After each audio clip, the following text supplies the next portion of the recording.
డబ్బు, అనారోగ్యం, ఉద్యోగం, వ్యాపారం, అప్పులతో బాధపడుతున్నారా? మీకోసమే manifesting miracles 11 days programme. Welcome to channel. ఈ రోజు మనతో పాటుగా రమగారు ఉన్నారు. నమస్తే రమగారు. నమస్తే జయ. రమగారు, టీనేజ్లో ఉన్న మగపిల్లలు, వీళ్ళ మూడ్ స్వింగ్స్ మారుతుంటే, ఆడపిల్లలైనా మగపిల్లలైనా మారిపోతుంటే, టీనేజ్ ఏజ్ ఉంటేనే అంతే కదా. ఈరోజు మనం మగపిల్లల గురించి డిస్కస్ చేద్దాం. వీళ్ళని ఎలా మనం, అంటే వాళ్ళ మూడ్ స్వింగ్స్ని మనం ఎలా పట్టుకోవాలి, వాళ్ళతో పాటు ఎలా ముందుకు వెళ్ళాలి, ఫ్రెండ్లీగా పులి మీద స్వారీ చేయటం ఎలా అని అడిగినట్టుంది. అట్లాగే అనిపిస్తుంది రమగారు. అంతే జయ, అంతే. పులుల్ని పెంచడం చాలా కష్టం. పర్సనల్ ఎక్స్పీరియన్సా? ఇంకా అలాగే అనండి. ఎందుకంటే పాతకాలం పద్ధతులు వేరు కదా. ఎక్కువ మంది పిల్లలు ఉండేవాళ్ళు. పిల్లల్లో భావోద్వేగాలు ఇంత విపరీతంగా ఉండేవి కాదు. పిల్లల్ని ప్రకోపింపజేసే వ్యవహారాలు కూడా ఇన్ని ఉండేవి కాదు. మెయిన్ ఇప్పుడు ఏంటంటే 12-13 ఏళ్ళు వచ్చేసరికల్లా 10-12 ఏళ్ళ నుంచి పిల్లలకి సొంత రూములు, సొంత ఫోన్లు, సొంత ల్యాప్టాప్లు, సొంత ట్యాబులు, సొంత వ్యవహారాలు బోలెడన్ని వచ్చేస్తాయి. ఈ రకాల్లో ఏది దేని వల్ల వీడికి పైత్యం ప్రకోపిస్తుందో మనకు తెలియదు. అన్నిటినీ మనం అడ్డుకట్ట వేయలేకపోతాం. అసలు ఇప్పుడు వచ్చిన పరిస్థితి అంటే అసలు ఇంటర్నెట్ లేకుండా చదువు సాగే వ్యవహారమే లేదు. ఇప్పుడు పూర్తిగా దీన్ని నెట్ మీదకి నేను నెట్టేయను. కానీ ఏమిటంటే మనకి దాని మీద ఏ రకమైన మానిటరింగ్కి అవకాశం లేదు. పిల్లలు ఏం చేస్తాం, చైల్డ్ లాక్ పెట్టుకోవచ్చు. ఆ లాకులు ఓపెన్ చేయడం పిల్లలకి రాదు. 4-5 ఏళ్ల పిల్లలు కూడా లాక్ బ్రేక్ చేయడం వచ్చేస్తుంది. ఇప్పుడు టెక్నాలజీ డెవలప్ అయిపోయిందా. పేరెంట్స్ కంటే పిల్లలు టెక్నికల్గా ముందుంటున్నారు. వాడు ఏం చూస్తున్నాడో మనకు తెలియకుండా ఉంచే టెక్నిక్లు కూడా పిల్లలకి వస్తాయి. ఏవైనా చూడొచ్చు. చూసిన తర్వాత చూసిన ప్రతిదాన్ని పిల్లలు జనరల్గా ఏం చూస్తారు, సినిమా పాటలు, రకరకాల సినిమాలు. కొంచెం పెద్ద పిల్లలు అయితే అనవసరమైనవి, చూడకూడనివి, చెత్తలు చెదారాలు బోల్డని చూస్తారు. పాటలు, సినిమాలు, సీరియల్స్, తర్వాత ఏమో సిరీస్లు. ఇప్పుడు సిరీస్లు చాలా వస్తున్నాయా.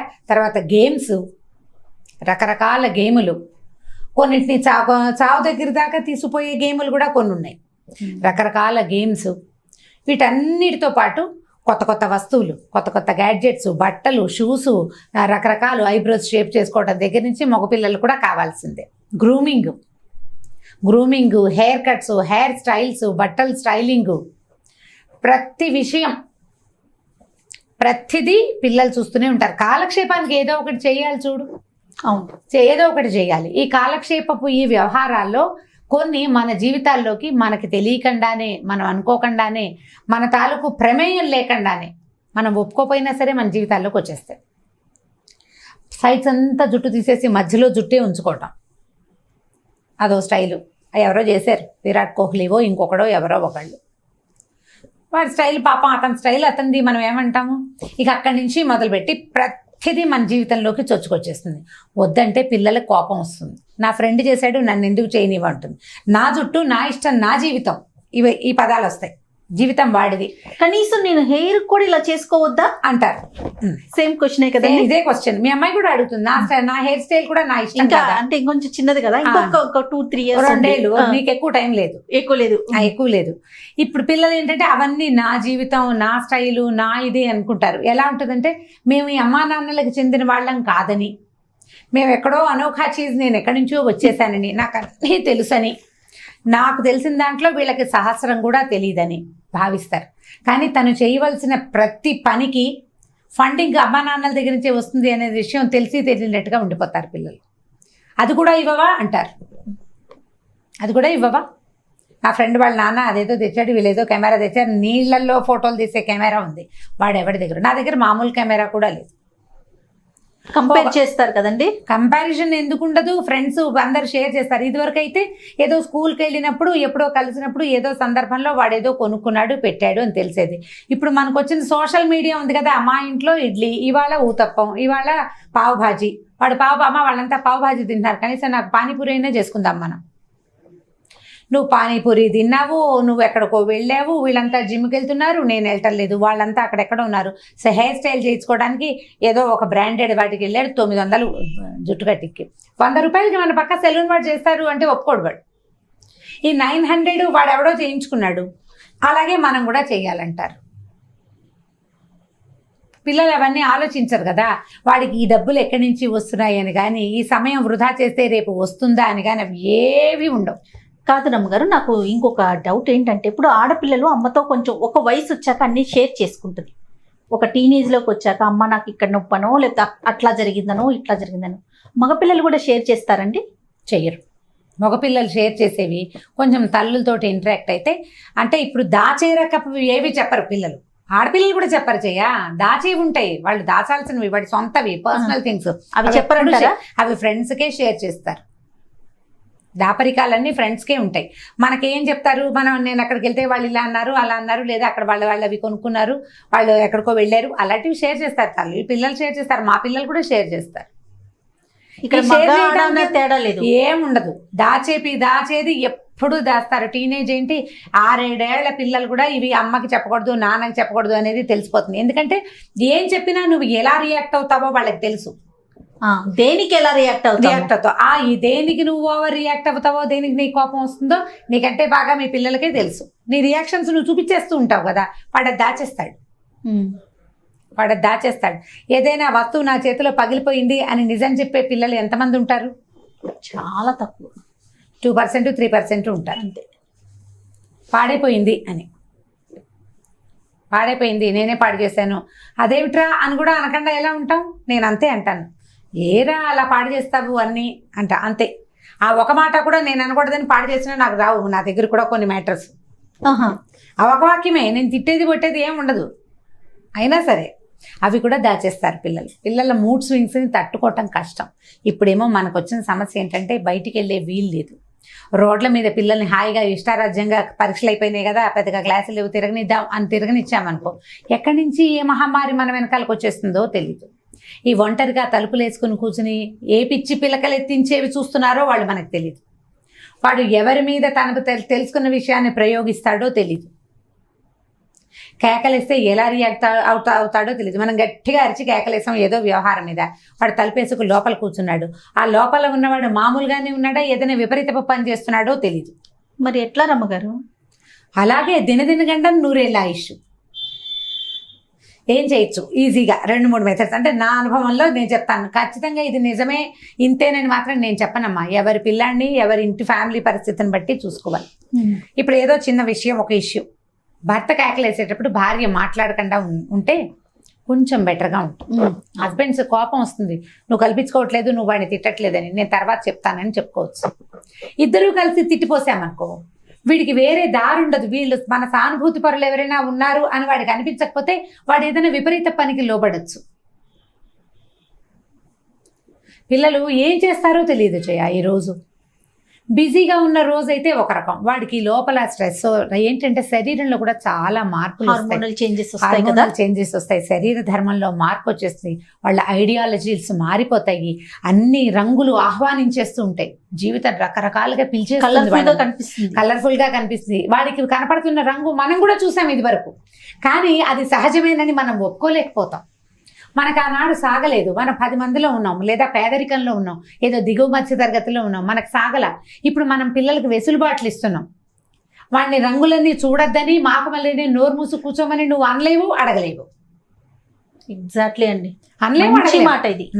కాబట్టి మనం ఏం చేయాలి, వాడు చూసే రంగుల్లో వాడు విపరీతపు పోకడ్లకి పోకుండా కొంత పిల్లండి సానుకూల దృక్పథంతో దగ్గర తీసుకునేందుకు ప్రయత్నం చేయాలి. ఆ రంగు వల్ల మన పిల్లలకి ఇబ్బంది కలగకుండా, ఇతరులను కూడా ఇబ్బంది కలిగించకుండా, వాడు సమాజానికి ఇబ్బంది పెట్టకూడదు, ఇంకొక పిల్లలకి సమస్య తేకూడదు, వాడికి సమస్య కాకూడదు, మనకి సమస్య కాకూడదు. కానీ మనకి కొంత సమస్య అయినా మనం గనక కొద్దిగా సహించి, మనమే కొంత సహించి పిల్లవాడితో కోపం అయితే వాడితో పాటు వెళ్తే ముందుకి, వాడికి మూడ్ స్వింగ్, వాడు ఏదో కోపం వచ్చింది విసిరేసాడు, ఏదో నువ్వు కేకలేసావు, తర్వాత నువ్వు మాట్లాడకుండా ఏదో మెల్లిగా ఎత్తేసి తింటావు, మామూలుగా మాట్లాడడానికి మీరు ప్రయత్నం చేస్తే కోపాన్ని తల్లులు కంటిన్యూ చేయకూడదని భావిస్తాను జయ. నేను ఒకటి, తండ్రి తిట్టేటప్పుడు తల్లి మాట్లాడకుండా, ఎవరైనా ఒకరే తిట్టడం. ఇప్పుడు తల్లి వద్దంటే తండ్రి కొంచెం సాధారణంగా ఊరుకుని వాడిని కాస్త 2 మంచి మాట్లాడుకోవటం.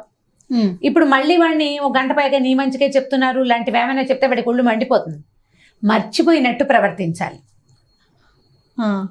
ఏమీ జరగనట్టుగా ఉండాలి. వాడి తప్పు వాడికి తెలుస్తుంది, దాన్ని రిపీట్ చెయ్యడు.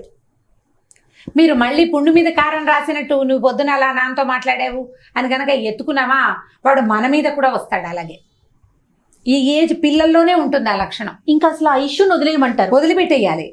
ఓకే, నా అనుభవం అని చెప్తున్నాను నేను. అంతే అంతే, మీ అనుభవమే. వదిలిపెట్టేస్తే అసలు జరగనట్టు, అలాంటిది ఏమీ కానట్టు, ఏమీ జరగనట్టు ఉంటే వాడికి లోపల వాడికే గుచ్చుకుంటూ ఉంటుంది. చెయ్యడు. ఇంకా నువ్వు గుర్తు చేసేవా, చేసి తీరుతాడు. మళ్ళీ ఆయన మీద కోపం వచ్చేస్తుంది. ఆయన మీద కోపం వస్తుంది, నీ మీద. ఇంతకుముందు నాన్న తిట్టినా అమ్మ ఏమీ అనలేదులే అన్న ఫీలింగ్ చూసావా, అది పోయి ఈవిడ నాకు శత్రువేని అనిపిస్తుంది. వాడు నీ పట్ల కూడా ఆయనతో ప్రవర్తించినంత దురుసుగాను ప్రవర్తిస్తాడు, లేదా తల్లితో ప్రవర్తించినంత దురుసుగాను తండ్రితోటి చేస్తాడు. ఎవరైనా ఒకళ్ళు పిల్లడికి సలహా చెప్తున్నారు అనుకుందాం, మన ఇంటికి వచ్చిన వాళ్ళు, మనము విని వినపడినట్టుగా ఉండిపోవాలి. నేను అలాగే చెప్తానండి, మావాడు విండు అలా అనకూడదు, విన్నట్టుగా ఉండిపోవాలి. పిల్లల్లో మార్పు వస్తుంది జయ, ఇది కూడా నా స్వానుభవమే. మనమేం చెప్పక్కర్లా, వాడే ఆలోచించుకుంటాడు. ముందు మనం వద్దన్నాం, వాడు వినలేదు. ఎవరో మన ఇంటికి వచ్చారు, ఓ కజినో, ఓ బ్రదరో, ఓ ఫ్రెండో, వాళ్ళు కూడా వద్దని, అది సరైన పని కాదని చెప్పారనుకో, నేను ముందే చెప్పాను చూసా, వీళ్ళు కూడా చెప్తున్నా అని అన్నంగానే వాళ్ళకి మాత్రం ఏం తెలుసు అని రియాక్ట్ అయిపోతాడు వీడు.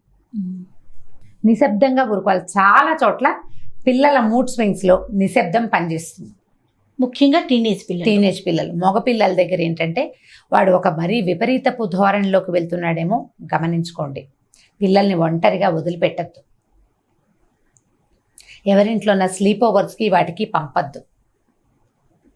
పంపించాల్సే వస్తే మన ఇంట్లో ఉన్న ఇద్దరు పిల్లల్ని పంపటము, కొద్దిగా వీడు మూడ్ ఆఫ్గా ఉన్నాడని అవతల ఇంట్లో తెలియజేయటము. ఇప్పుడైతే స్లీప్ ఓవర్స్ లేవు, తక్కువే. ఎవరిళ్ళకి పిల్లలు వెళ్ళటం లేదు కదా, కొంచెం సానుకూల దృక్పథంతో వెళ్ళాలి. మరీ మసాలాలు గిసాలాలు ఎక్కువ వేసేసి చాలా మంచి ఉద్వేగభరితమైన భోజనాన్ని అందించకుండా కొంచెం సాత్వికాహారం చేయటం, పిల్లల ఛాయిస్ని అనుసరించి ఫుడ్ అట్లాంటివి చేయటం, పిల్లల్ని ఎక్సర్సైజ్ చేయడానికి ఎంకరేజ్ చేయటం.